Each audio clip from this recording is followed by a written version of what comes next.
Do you remember Reginald Koala from American Dad? If you don't, he was a smooth-talking koala bear who knew how to kick ass, flirt with the ladies, and actually had some of the most memorable lines in the entire show. Caught those full in the face. Those were guns, Reggie be dead. But if you did remember him, have you noticed he's pretty much vanished, only really showing up for blink and you miss it cameos. So, what happened? How did such a fun character with a huge personality get basically downgraded into being a Z-tier background character?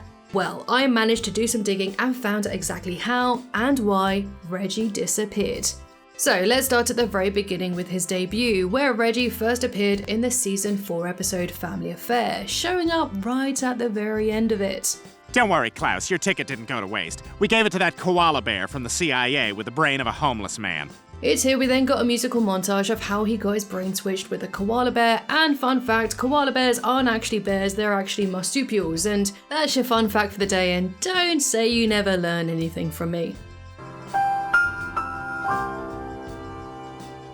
Anyway, it turns out that Reggie was homeless and found an ad for free food in exchange to take part in a CIA experiment. But before he can even take a bite, a helmet is screwed onto his noggin and his mind is swapped with the koala's. And now, in the body of an adorable fuzzy creature, Reggie is now a fully fledged CIA agent. Oh yeah, and he also hits on Haley here. Hey girl, I know you hear me. What? Easy, baby. I'm just a squirrel trying to get a nut. But you know what, we'll circle back to their strange, complicated relationship later on. Let's carry on to his next appearance just 5 episodes later. This time, Stan's CIA partner Jim has the hots for his wife Francine, and Reggie, who saw Jim lather Francine up with lotion, offers Stan some sage advice. What's up with Prince Walnuts rubbing lotion on your wife? You better handle your business. He then later appears when Jim throws Stan out of a helicopter. Alright, what's done is done. Can't change it now. Reggie just gotta keep moving.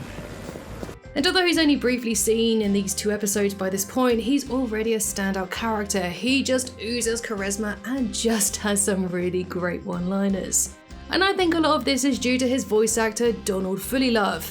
But when he left the show in 2009, he was then replaced by writer and producer Eric Durbin, starting with the season 5 episode Return of the Bling. In it, he tries to make friends with Haley, but she's not interested until he beats the absolute crap out of a douchebag who insulted her. I'm sorry. Say it so all these nice people can hear you. I'm sorry! And later on, Haley then complains about a guy she's dating before then trying to kiss Reggie, but he stops her just in time to say he's already seeing someone. But this only makes Haley more interested, and so attempts to tease him by taking her top off. But this wouldn't be the end of their story, because it was picked back up again in the very next episode.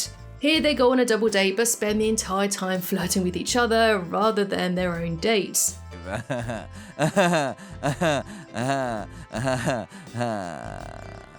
So later on, when Haley finds out that Reggie's date broke up with him, she quickly dumps her own and they arrange to go go-karting together. Alright, I'm gonna make a sandwich. If you want one, holla at your koala. This is a storyline that would then progress 2 episodes later in Bully for Steve. By the way, I do have to say that I love how American Dad actually continues storylines across episodes and pay at least some attention to canon, which is more than I can say for a lot of other shows. Anyway, in the episode, Reggie finally asks Haley out on a proper date. Yeah, now I'm on a bigger mission. To ask you out. Yes! They go to a carnival together and it's going really well right up until they bump into her ex, Jeff. Upstaged by a wily-ass hippie. This leads on to her later saying to Reggie that she still has feelings for Jeff. But instead of getting angry, Reggie simply in turn tells her that he loves her and that he's willing to wait for her.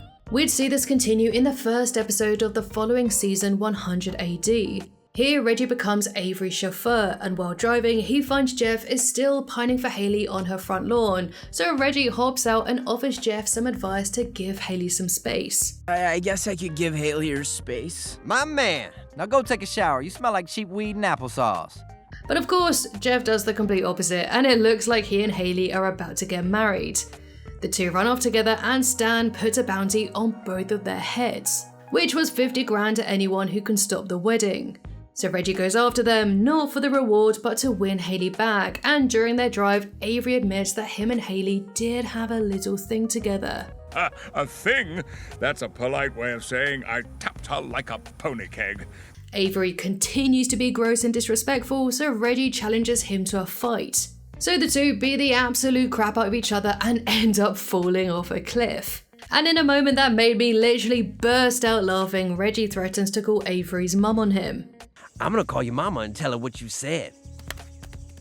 Don't.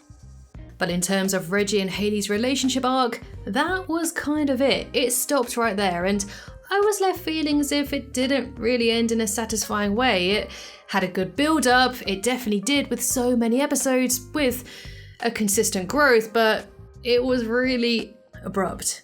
It was disappointing, but you know what, maybe that's for the best, because a huge portion of koalas apparently have chlamydia, which is fact number 2 for you guys. And that might seem like a silly little joke for me, but Reggie actually freely admits to this only a few seasons later. I'm gonna spend my summer giving something back to the community. Chlamydia. So, with Haley and Reggie no longer being a thing, the writers decided to move his character more towards Stan and the CIA guys in Season 6's Gorilla in the Mist. The episode opens with the guys at a restaurant and Reggie inviting them all to his houseboat that Saturday. Later on though, the boat crashes and sinks another boat and he's arrested. They got me, y'all. Watch my boat. And what's weird is that it's right after this episode where Reggie's role massively reduced to him basically being a background character. Sure, he'd occasionally pop in for random episodes after this, but he pretty much vanished. After a while though, we finally got a clue as to what may have happened to him in 2016's Father's Days. It's here where it looks like he was killed and stuffed, which is a super depressing fate for our favourite marsupial. And honestly, I thought that this was really the end for this character. That was until they teased his return 4 episodes later at the very end of Bahama Mama.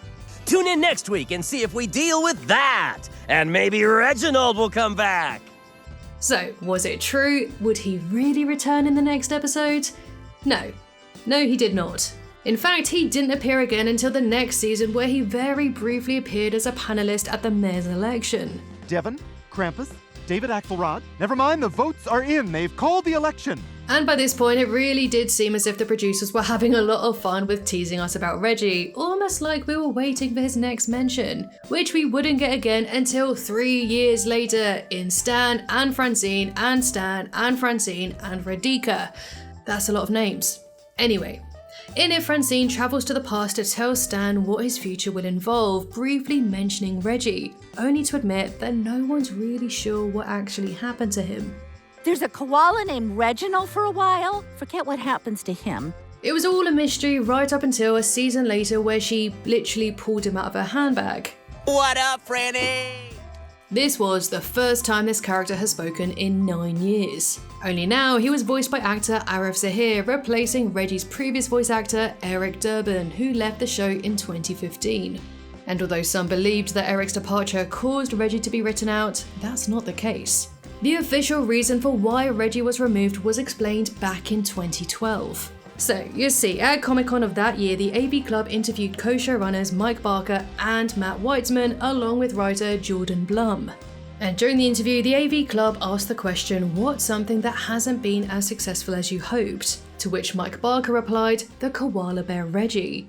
We realised that after a few episodes that was actually skewing us a little back more to the Family Guy model of another talking animal.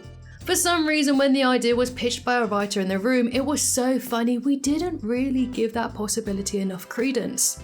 And Jordan Blum added, and it opened up good Haley stories, but at the end of the day, I don't think we needed any more talking animals. This article was published in 2012, which is right around the time they stopped using him.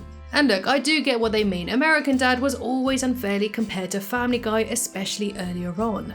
It was often treated like the less successful copycat show, and anyone who watched American Dad definitely knew that wasn't true, but that was the perception of some people at the time, so I do totally understand the showrunners wanting to move as far away as they could from its similarities to Family Guy. They wanted their show to stand on its own, be its own thing. Plus, add on the fact that the Cleveland show was also airing around this time where they too had talking animals, so maybe the showrunners thought that adding another talking animal to a show that already had a talking fish was maybe a bit of overkill. Let's face it, Klaus was a guy whose mind was swapped with a goldfish by the CIA. Did we really need a koala bear whose mind was also swapped by the CIA? And as I was researching this video, I was honestly so surprised how few Reggie appearances there were. I could have sworn he appeared in a lot more and had a much larger part to play, but I guess not. Maybe his personality was so big that it allowed him to steal every moment he was in, and maybe there's some truth in saying that there are no small parts, only small actors. Or koala bears are just awesome. Oh yeah, not koala bears, marsupial. Well, it's not easy to beat down a fool and still look.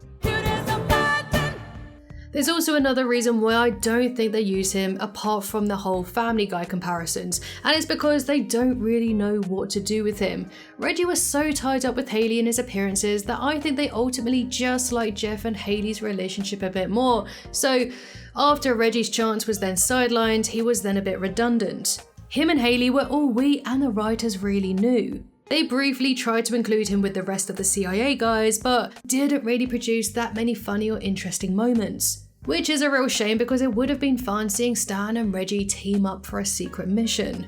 And honestly, bouncing back from that, I think that there are a lot of stories that you could have done with him, and still could do with him.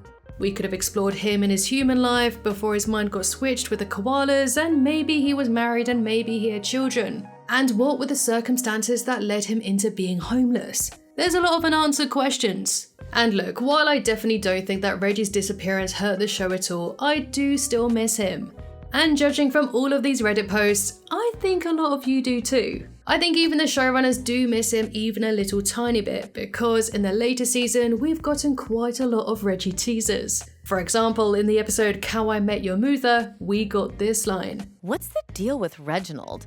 Are we gonna talk about how you slept with a koala? I can't take this anymore! And in the very same season, we've got 2 more Blink and You Miss It cameos. The first in Multiverse of Dadness, and just 1 episode later, he made another quick 2-second appearance in the episode Zoinks. So, could the show be hinting that we'll see him again? Maybe, but I think it's just fun having these little Easter eggs for fans at the end of the day and just leave us guessing a bit. But still, I can maybe see them using him for a gag here and there in the future, but I do definitely think that his spotlight episodes and moments are definitely unfortunately over.